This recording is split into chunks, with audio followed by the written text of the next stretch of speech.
কঠিন সময়েই দায়িত্বটা দিতে হলো, কিন্তু এটাই যদি আজকে তৃণমূল কংগ্রেস ক্ষমতায় আসতো, তাহলে কি তোমার মনে হয় যে তুমি দায়িত্বটা পেতে? আপনারাই তো পরবর্তীতে প্রশ্ন করবেন না যে কেন চেঞ্জ হচ্ছে না, কেন নতুন মুখকে দেখা হচ্ছে না। তৃণমূল কংগ্রেস হেরে যাওয়ার পর যেভাবে তিনি দলের বিরুদ্ধে সরব হচ্ছেন একের পর এক, তাই জন্যই কি তাকে কেটে তোমাকে দেওয়া?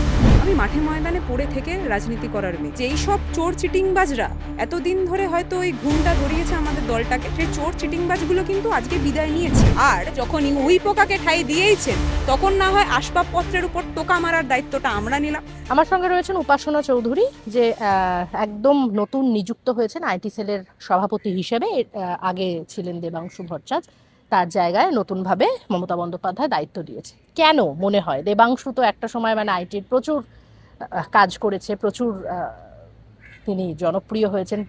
সাম্প্রতিককালে তৃণমূল কংগ্রেস হেরে যাওয়ার পর যেভাবে তিনি দলের বিরুদ্ধে সরব হচ্ছেন একের পর এক, তাই জন্যই কি তাকে কেটে তোমাকে দেওয়া হলো? না না, সর্বপ্রথম আপনাদের এই জিনিসটা মনে হচ্ছে কেন সেটা আমি বুঝতে পারছি না। আমি গত কয়েকদিন ধরে এই গোটা বিষয়টা মিডিয়াতে দেখছিলাম যে কোনো একটা বিষয়ের জন্য কাটা হয়েছে কি হয়নি, এটা নিয়ে মিডিয়া চ্যানেলে ভীষণ প্রশ্ন উঠে আসছে। আমি স্পষ্টভাবে একটা জিনিস বলতে চাই যে 4 তারিখের পর প্রথম যাদেরকে নিয়ে মমতা বন্দ্যোপাধ্যায়, অভিষেক বন্দ্যোপাধ্যায় মিটিং করেন, তাও কালীঘাটের বাড়িতে, সেটা কিন্তু তৃণমূল আইটি সেলের সকল লোকজনদেরকে নিয়ে। এবং তার পরবর্তীতে এই সিদ্ধান্ত হয় যে তৃণমূল আইটি সেলের যেই পূর্ণাঙ্গ কমিটি ছিল সেই জিনিসটা আগামী দিনে থাকবে না, ডিসলভ করা হবে। তার পরবর্তীতে একটা 6 জনের কোর কমিটি দিদিমণি বানিয়ে দেন। এবং সেই জিনিসটা চলাকালীন যেহেতু বাকি সকল প্রেসিডেন্টদেরকে চেঞ্জ করা হয়েছে, সেখান থেকে প্রেসিডেন্ট চেঞ্জ করে নতুন প্রেসিডেন্টকে বসানো হয়েছে। এবং এটা তো খুব স্বাভাবিক জিনিস যে 3-4 বছরের পরবর্তীতে আপনারা যদি আজকের দিনে এক্সপেক্ট করেন যে কোনো একজন প্রেসিডেন্ট 10-20 বছর ধরে সেই জায়গাটা ধরে থাকবেন, আপনারাই তো পরবর্তীতে প্রশ্ন করবেন না যে কেন চেঞ্জ হচ্ছে না, কেন নতুন মুখকে দেখা হচ্ছে না। তা আজকে যখন দিদিমণি এই কঠিন সময় আমাকে এই দায়িত্বটা দিয়েছেন, আমি মনে করি এটা একটা প্রসেস। কাল বাদে পরশু, আজকের থেকে 1 বছর বা 2 বছর পরবর্তীতে। একদমই, মানে এখানে আমি তোমাকে ধরবো যে কঠিন সময়, তুমি যেটা বললে যে কঠিন সময়েই দায়িত্বটা দিতে হলো, কিন্তু এটাই যদি আজকে তৃণমূল কংগ্রেস ক্ষমতায় আসতো, তাহলে কি তোমার মনে হয় যে তুমি দায়িত্বটা পেতে? একদমই পেতে না, আমার মনে হয়। না না, আমার ব্যক্তিগত ক্ষেত্রে মনে হয় যে এরকম কোনো ধারণার ব্যাপার নেই তার তৃণমূল কারণ কংগ্রেস। ছাত্র সভাপতিও কিন্তু দীর্ঘদিন, মানে দীর্ঘ বছর বছর সেই পদটা আগলে ছিল।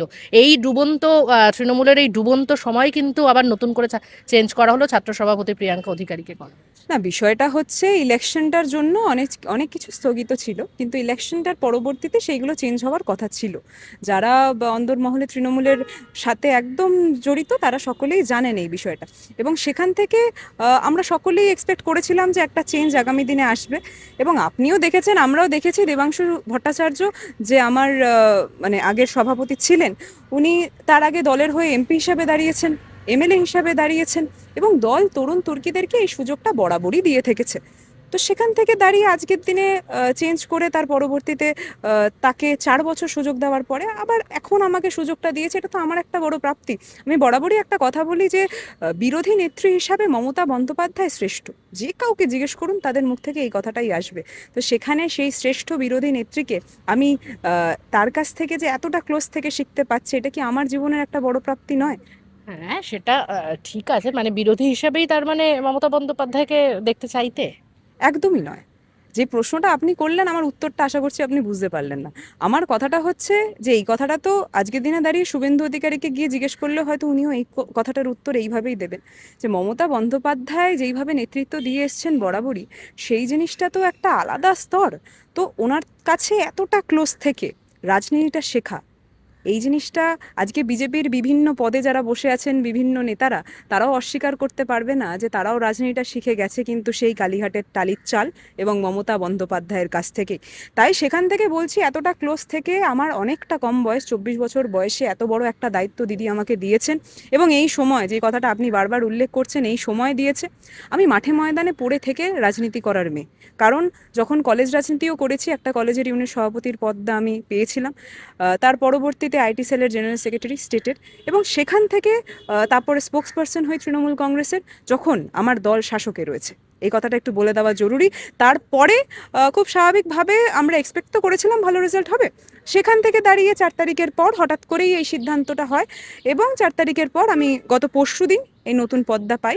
তো এখানে আমি বারবার বলবো যে এই কন্ট্রোভার্সির মধ্যে না ঢুকে আমি মনে করি যে এটা কিন্তু কাল বাদে পরশু আবারও হয়তো আইটি সেলের নতুন কোনো মুখ দেখবেন, ছাত্রের নতুন কোনো মুখ দেখবেন, যুবর নতুন কোনো মুখ দেখবেন। এটা কিন্তু স্বাভাবিক প্রক্রিয়া, এটা নিয়ে এত প্রশ্ন তোলার কোনো জায়গা আসে না।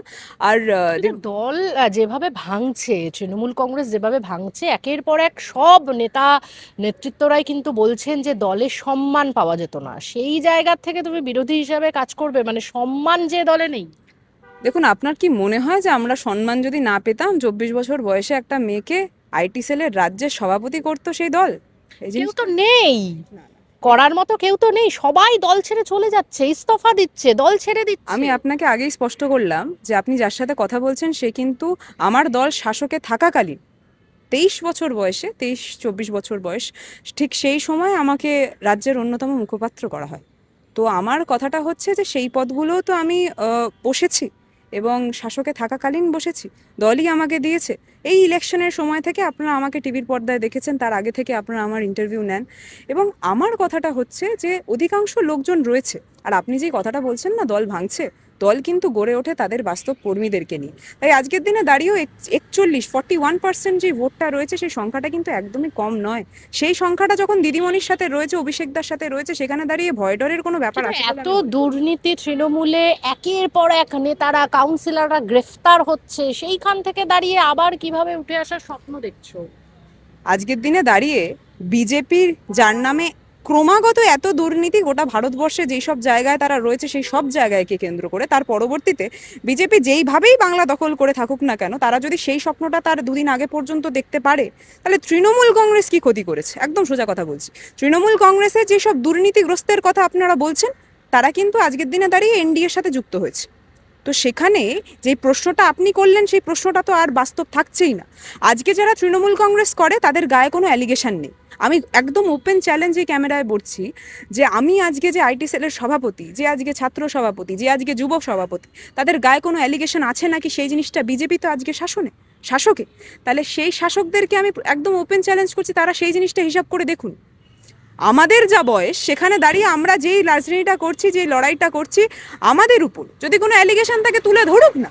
তো আজকে তোমরা তো একদমই নতুন নিযুক্ত হয়েছো, মানে দুর্নীতি করার তো বয়সও হয়নি এবং সুযোগও পাওনি। সুযোগের ব্যাপারটা নয়, দুর্নীতি যারা করেন এটা নিয়তের ব্যাপার। আমরা বরাবরই একটা কথা বলি যে আপনাদের নিয়তি তয় করতি হয়। তো ব্যাপারটা কি হচ্ছে আজকের দিনে দাঁড়িয়ে, যে যেই সব চোর চিটিংবাজরা এতদিন ধরে হয়তো ওই ঘুমটা ধরিয়েছে আমাদের দলটাকে, সেই চোর চিটিংবাজগুলো কিন্তু আজকে বিদায় নিয়েছে। তো আজকে তৃণমূল কংগ্রেস অত্যাধিক স্বচ্ছ এবং আজকের দিনে দাঁড়িয়ে আমি যাদের প্রতিনিধি হয়ে কথা বলছি, আমার সেখানে দাঁড়িয়ে আমি কলারটা তুলে কথা বলতে এই জন্যেই আরও বেশি করে পাচ্ছি, কারণ ঋতব্রত বন্দ্যোপাধ্যায় থেকে শুরু করে এই এত সংখ্যক নেতারা যারা এত কথা বলল, তারা তো এই দলটা ভাঙিয়ে তার পরবর্তীতে সেই পদটা পেয়েছিল।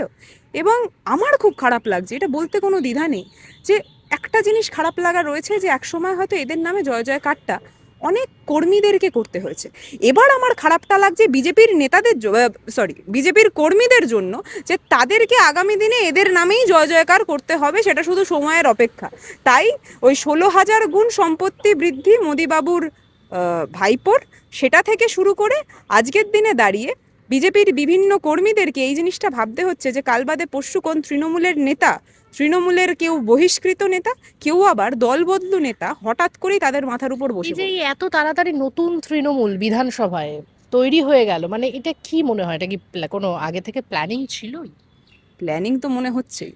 আর এটা শুধুমাত্র আমাকে যখন প্রশ্ন করছেন সেটার উত্তর হিসাবে নয়, যে কোনো সাধারণ আপনি নাগরিককে জিজ্ঞেস করবেন তাদের উত্তরটাই এটা আসবে।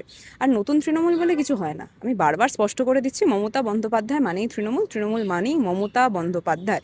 এবং এটা যখন আমি বলছি, ওই যখন ঋতব্রত বন্দ্যোপাধ্যায় এই কথাটা বলছেন, আমি জানি না ওনার হয়তো সারনেমটা এক বলে উনি নিজেকে মমতা বন্দ্যোপাধ্যায় ভেবে নিয়েছেন, কিন্তু ওনাকে জিনিসটা বুঝতে হবে যে জীবের কারুকার্য দিয়ে কিন্তু একটা ভালো নেতা হওয়া যায় না। তো এই কথাটা বলার বিশেষ কারণটা হচ্ছে মমতা বন্দ্যোপাধ্যায় যেইভাবে সংগ্রাম করে তার পরবর্তীতে এই জায়গাটায় বসেছে, যে কোনো বিরোধী নেতাকে আপনি আজকের দিনে দাঁড়িয়ে এই প্রশ্নটা করুন, মমতা বন্দ্যোপাধ্যায়কে নিয়ে তারা কিচ্ছু বলবে না, তারা কিচ্ছু বলবে না। আমরা গর্ববোধ করি যে আমরা যেইভাবে আজকের দিনে দাঁড়িয়েও মাঠে নেমে লড়াইটা করছি, যেইভাবে শাসকে যারা বসে আছে তাদের সাথে চোখে চোখ মিলিয়ে লড়াইটা করছি, আমরা একটা জিনিস জানি যে আমাদের দল আবার 31-এ ফিরছে, এবং তার আগেও কি হবে, কি পরিস্থিতি হবে, সেটা তো শুধুমাত্র সময়ের এত দুর্নীতি, সব নেতারা জেলে যাচ্ছে। এই যে উচ্চশিক্ষামন্ত্রী জগন্নাথ চট্টোপাধ্যায়, তিনিও তো বলছেন যে একেবারে মানে সেটা ভেঙে দেওয়া হবে, মানে একদম কোট আনকোট।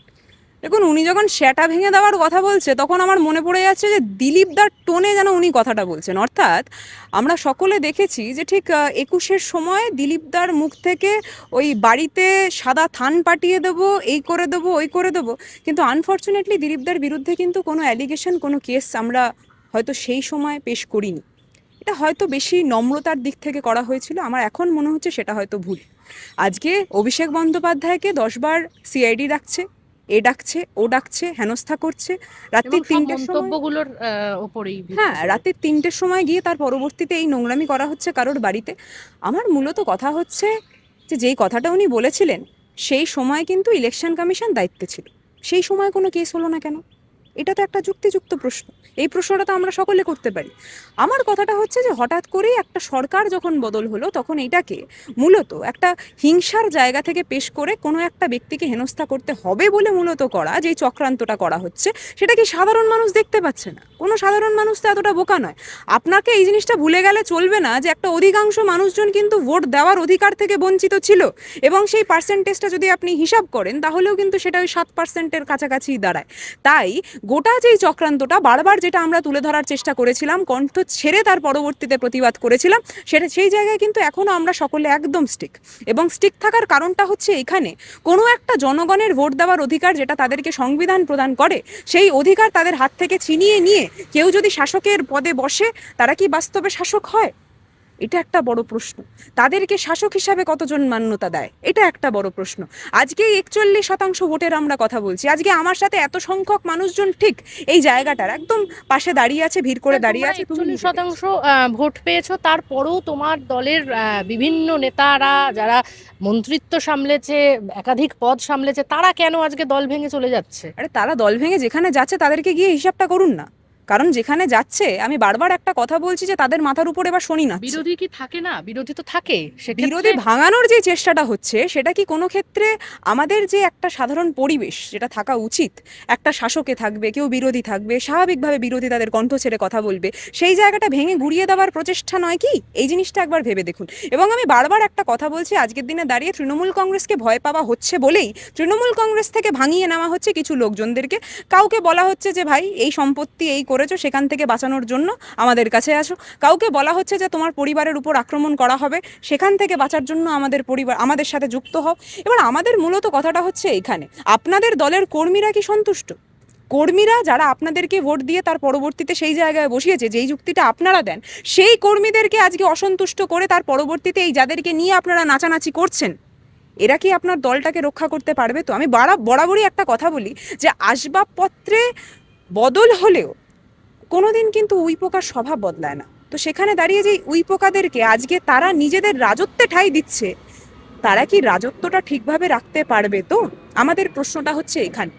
আর যখন উইপোকাকে ঠাঁই দিয়েইছেন, তখন না হয় আসবাবপত্রের উপর টোকা মারার দায়িত্বটা আমরা নিলাম, কারণ টোকা মারলেই আমরা দেখেছি যে কিভাবে সেই আসবাবপত্র ভেঙে পড়ে। সেই দায়িত্ব আমরা সকলে নিয়ে নিলাম। আরো ভালো ভালো খবর দেখতে সাবস্ক্রাইব করুন বাংলা হান্টের ইউটিউব চ্যানেল। বাংলা হান্টের আরো খবর দেখতে নজর রাখুন। বাংলা খবর মানেই বাংলা হান্ট।